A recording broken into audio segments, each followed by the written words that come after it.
trying to get 100 platinums by the end of the year. And next up is... Before we get into the video, I want to give a thank you to THQ for sending me a code, and if you like what you see and you want to check it out, click the link in the description below. Alone in the Dark is a remake of the 1992 game of the same name, a psychological thriller starring David Harbour as Edward Carnby and Jodie Comer as Emily Hartwood. The game has you explore in Derceto and other locales around 1920s New Orleans. While this is not a one-for-one remake of the original, there are a lot of familiar things if you have played it. This platinum is rated a 3 to 4 out of 10 and takes around 15 to 25 hours to complete and takes 2 to 3 playthroughs. Depending on whether you can get the teetotaler and the speedrun trophies in one of the two, then a third will not be needed. If you enjoy this content and you want to see more, be sure to hit the like button, subscribe, hit the notification bell, and drop what game I should try out next in the comments section below. We start with Edward Carnby and Emily Hartwood driving to her uncle, who's in a asylum of sorts, explaining that her uncle is crazy and that his staff has been stealing, so she wants to go in and find out what is going on. I received a disturbing letter from Jeremy accusing the staff and all the other patients of being involved in some cult, and now they are also out to get him. Could it be real? When we get there, it looks like nobody is home, so Edward goes around back and finds a way in, and we work our way through the garden into the laundry room where we get our first trophy. Welcome to Derceto. Here we get one of the first collectibles in the game, which is a clue. Now, there are clues that are specific to each of the characters, and we need to get all of them in order for the platinum. We work our way through the rest of the house and let Emily in. Just as we let her in, the residents of the house arrive asking who we are and how we got in. What are you doing? Who are you? Whoa, pardon me, excuse me. My name is Edward Carnby, private investigator. I hope you don't mind we let ourselves inside. We explain we are here to see Jeremy, and the maid tries to scurry us away, gets us to go somewhere else. After some poking and prodding, we find out that Jeremy is missing and has been missing for some time. Off. Jeremy has gone missing. There's no need to worry, but it might be some time before he turns up. The whole staff is looking for him. What? He ran off? I don't have time for any of this. Please, come back tomorrow. We head to his bedroom and search for clues until we find a creepy ass painting, and this is where things start to take a turn. Emily leaves the room and you go to follow her, but she's nowhere to be seen. At this point, we notice that we are not in the house anymore. What the hell is going on? Where am I? We make it outside to go to the shop, and it's here we run into these things that clearly look like they're from maybe the Upside Down, with a jump scare to boot. We get the trophy, Now You're on the Trolley, for killing a monster with a ranged weapon. God. And we then get close up for defeating a monster with a melee weapon. We make it to the shop and we meet Baptiste, who explains to us that we are stuck in a place of Jerry's making and that he's hiding using some sort of voodoo priest tool that's from down the road. And because we found some clues, we know that it's some sort of a talisman. I think Jeremy's hiding in a way we can't find him. He has this juju necklace that guides him. The talisman? That's right. We head to the voodoo priest's house and nobody is there, but there is another talisman that we use. We use Jeremy's notes to find our way back, getting us the trophy. In between, there are doors. It's the talisman, like the one in the painting.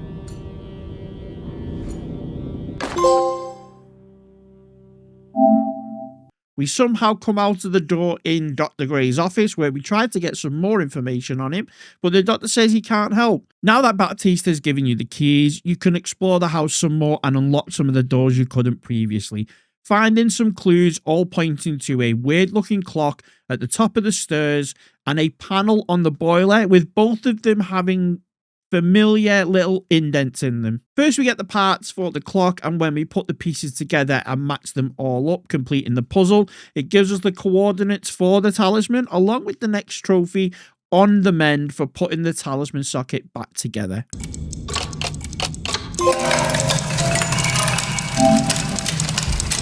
This takes us into one of Jeremy's memories where we are walking through the swamp in the bayou, and after collecting some more clues, we get a bunch of trophies here. First up, whatever it takes for killing a monster with an opportunity. These are things that I found just lying on the ground, bricks, Molotov cocktails. You can go past them and just throw them. They're a one-time use. The thin veneer of civilization is for breaking through a barrier. So far, this is the only one I've seen. We hit it a few times with your melee weapon and it goes down. Looks pretty weak. I just need something to break it.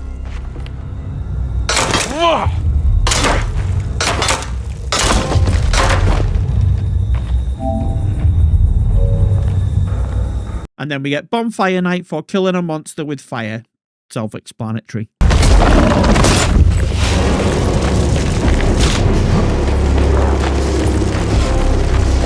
We then make it to a cave where for some reason the Derceto nurse is in there just chilling. She said that Jeremy has cursed the place when all of a sudden this hideous thing comes in. We make a beeline for Jeremy's bag and then wham, we are back in the house and we get the trophy left holding the bag. Oh, Christ in heaven.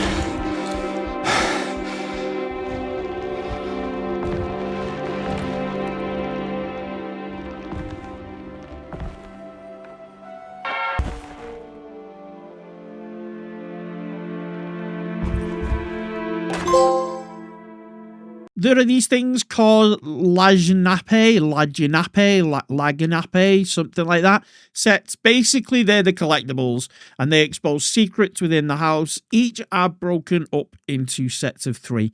Once you complete one set, you get more of the story and the ability to unlock things like the double-barrel shotgun, which is nice.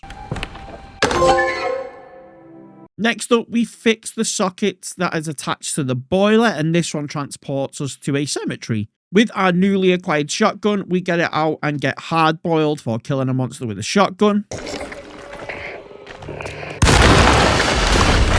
This part requires us to find medallions to open locked doors, those doors leading us finally to a meeting with Jeremy, who is making no sense whatsoever.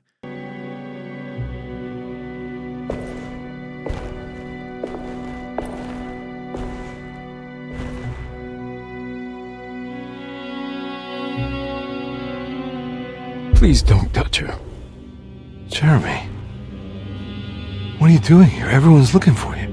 I know, it's all a big mess. No one understands. I'm just trying to keep evil at bay. Just for a little while longer. The only thing I could work out is that he's made a deal with someone called the Dark Man, and when the sun comes up, he's toast. The Dark Man then appears behind me, and again we get a quick jump back to the house and the trophy found and lost.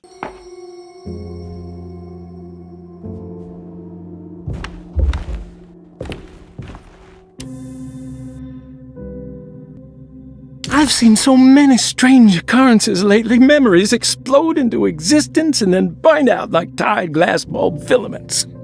Dreamscapes crash down from the stars and sink into Now, things have been getting weird for a while. Now, going into the rooms and the layouts change. There's rot everywhere. Still have no idea what I'm doing or where I'm going. But we saw that next puzzle, which is to line up stars in a telescope, and the talisman just auto puts the coordinates into a place called Tarawea, which is somewhere within all the clues that Jeremy is trying to find as a safe harbor. We start chapter 3 with us at Tarawea, which is a convent where we meet Juan. Things are starting to get a little bit more clearer. It turns out that the places we aren't going aren't actual places, but figments of Jeremy's imagination. Juan is a manifestation of his favourite author, and Tarawea is a place that he read in a book. Neither Juan or Jeremy have ever been to Tarawea, so this is just a description from a book. And so is the convent of Tarawea. I'm a man Jeremy has never met, and we are in a place that he has never been. Okay. He suggests going to the library as there is more information on the pact that was made with the Darkman, a lot about Jeremy's history as it's pretty much his brain, but to watch out as the Darkman is there as well. The Dark Man has been working his way through the text for a long time. He's here? How am I supposed to get past him? Be careful, Detective. Oh, jeez. Just perfect.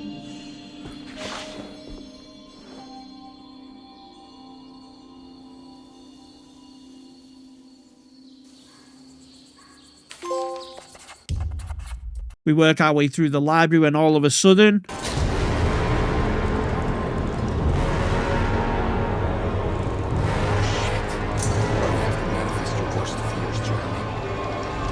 If we look at him, we die. So we need to escape him while getting to the lift where the information is being held. We do a bit of sneaking and we get there to start reading the information. We get a tiny reveal at just as... The event is lost, but I remember distinctly the Prext shipping company pressing their contribution. Hey.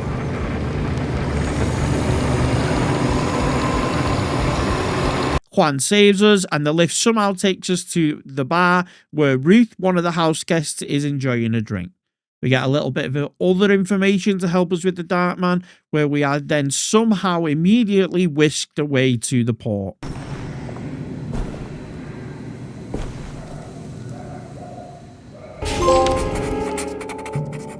The information we got is that Jeremy first met the Darkman at an address, but he had since forgotten the address except for the fact that he saw a shipping company logo there. So Edward breaks into the shipping company warehouse, finding a Tommy gun and the address of the Darkman. On our way out, we get hit with some monsters and we get the trophy gangster for, you guessed it, killing a monster with a Tommy gun.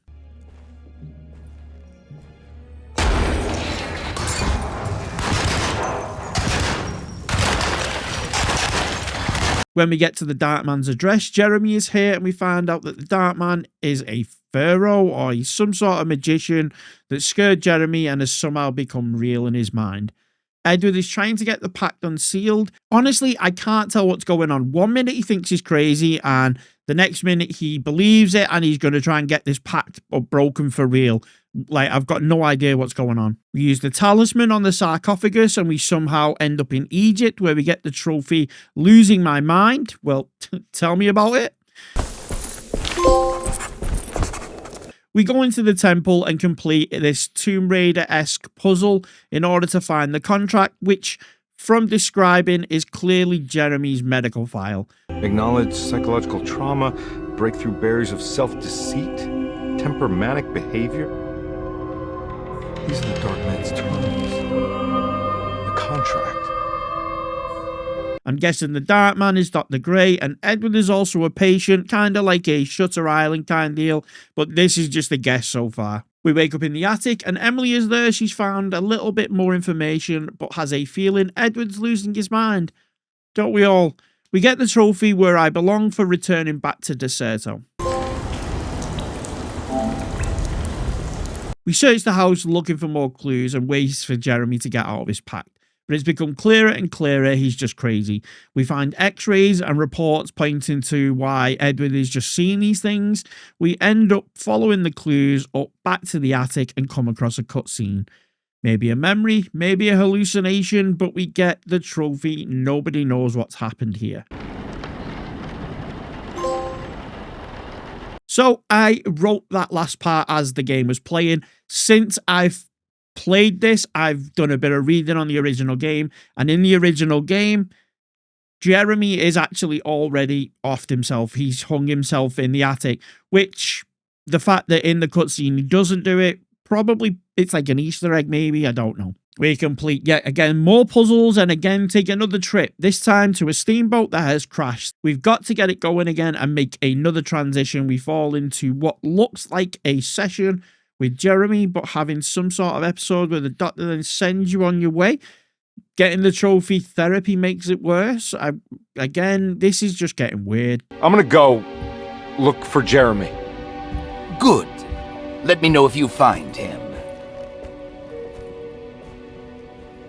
A lot of the clues have been pointing us towards the empty room a number of times in this chapter. So when we get the things maybe start to fall into place, my theory might just be right.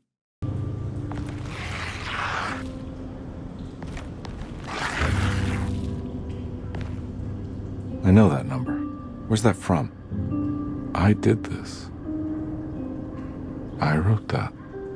The talisman now takes us to one of Edward's memories, and it was about a case of a father taking his daughter away from her mother and is being paid to get her back. As we work through the memory, we find out the little girl is actually Grace, which is the one that's been in the house the whole time. I can't believe I didn't recognize you. I looked a little different back then, I suppose. Was any of this real? How do you mean? This day just... so much is happening. I can't... I think I've lost my head. And daughter of said case seems as though things didn't turn out so well. We? Do it yourself. I'm down there with him, remember? We end up back at Derceto, and Emily thinks that not only are there some strange characters, but the building is somehow causing people hysteria. And thinks that we will find more info in Dr. Gray's office. We go in there and get the trophy passed as present.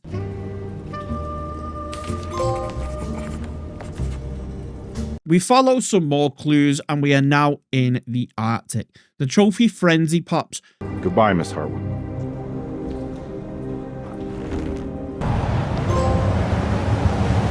After a fight with some monsters who sound familiar, and a psychedelic trip through all the places we have been, turns out that we didn't end up defeating a monster. We ended up defeating Jeremy. And then we punched the Dark Man, who, you guessed it, turns out is Dr. Gray. You're being violent. You stabbed Jeremy, and then punched Dr. Gray. Are they... okay? Jeremy's a little strange, but everything's back to normal. But did we manage to break the contract with the Dark Man, getting the trophy back to normal? How did we do that, you might ask? Well, we stabbed Jeremy and we gave him a lobotomy. What's up with him? Painkillers? No. You see, despite you having the finesse of a one-eyed butcher, you managed to lobotomize dear Jeremy. I did what? It's actually quite impressive.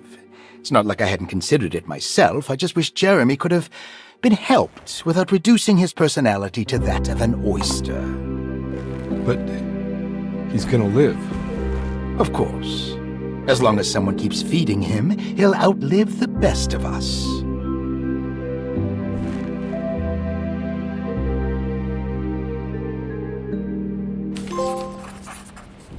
Right now, to finish this crazy-ass story and find out what flavour of crazy Edward is, we say goodbye and wait for Emily as she's taking Jeremy home. While we wait, we watch the house guests do the Feast of St. John. Turns out they are worshipping something called the Black Goat of something, and they're all in on it and start chanting. They are a part of some cult, and Grace, the little girl, is a sacrifice. And then Emily steps in to stop it, and that's when the tree comes alive.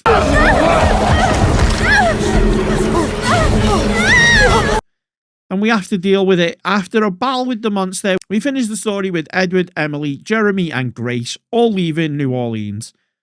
We get the trophy case closed for completing it, and because I have been following a guide for this, I knew that there was a trophy for not healing, but it was bugged, so I tried going for it in my first run just in case I needed to then try it again in the second run, but thankfully I didn't have to, and we got that trophy as well.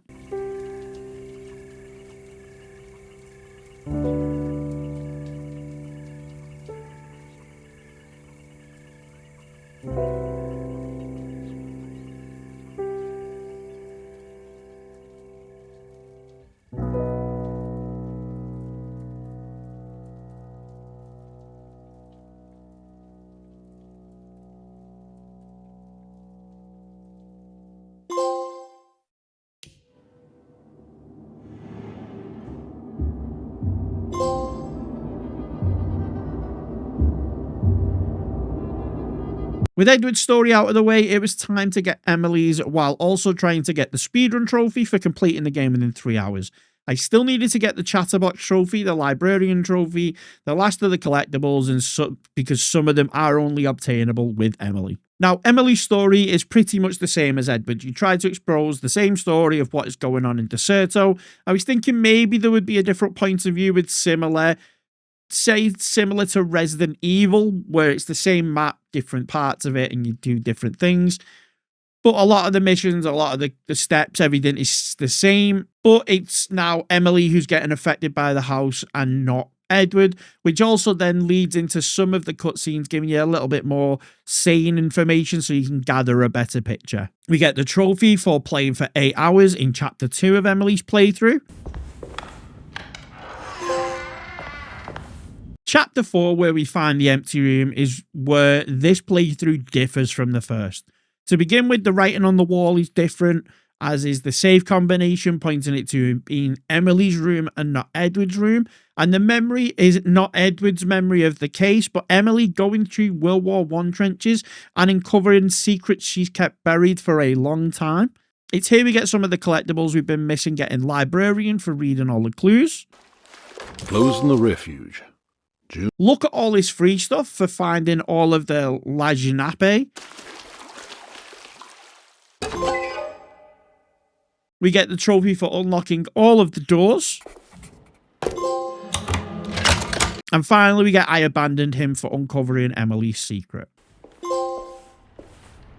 Now we had all Elijah Nappe. We can get one of the secret endings for this. Chapter 5, when you are talking to everyone afterwards, if you give Grace something to play with, you get a secret ending where Edward, Grace, and Emily are mother, father, and daughter. And what we just witnessed was a play called Alone in the Dark. And they left because it was too confusing and they were still going and it was too long. Tell me about it. That got me that I don't got all night trophy for completing the game in under 3 hours. And what actually happened for one of the secret endings. It's all right. A little difficult to follow. Oh, I agree. Let's just say there were moments where it left me alone in the dark. Oh, God. That's the name of the play. Whoa, what do you know? Did you like it, sweetie? There should have been a hedge maze. A hedge maze? Uh-huh. And pirates. That would have been fun. Well, maybe next time.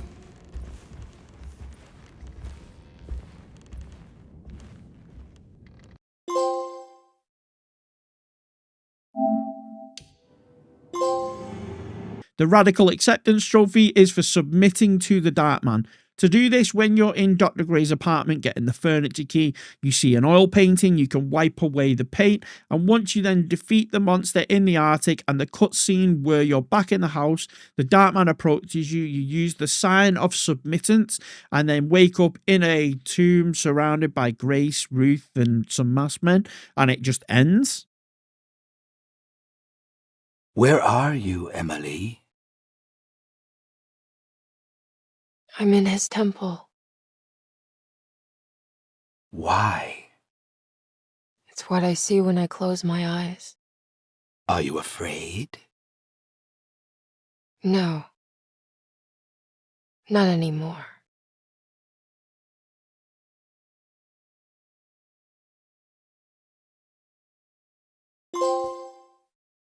We jumped the checkpoint back and just finished the game in the normal way with Emily to get the trophy safe and sound.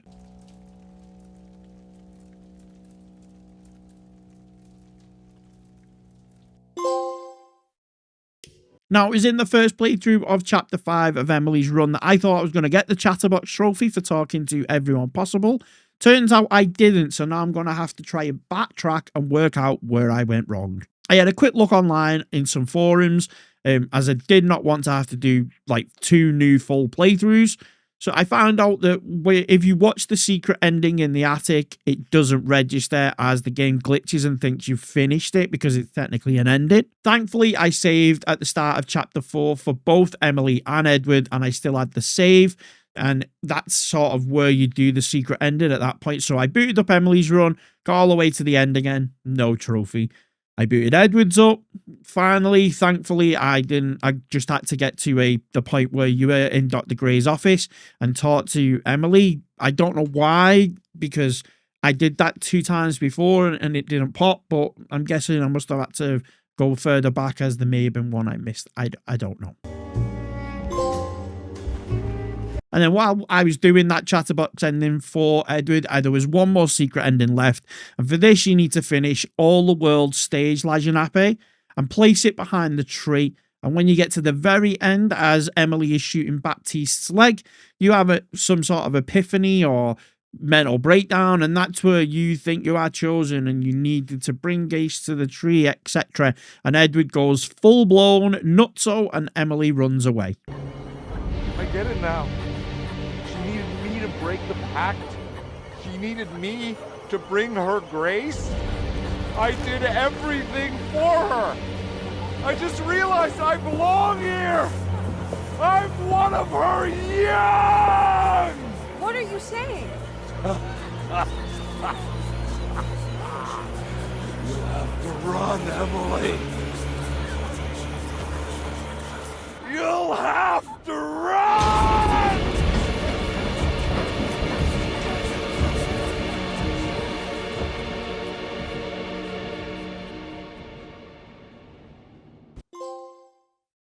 It was here that I thought the platinum was going to pop, but like I always do, I miss a stupid, silly little trophy, so I booted up an old save I knew was close to a human and pointed a gun at them for that trophy, and finally the platinum.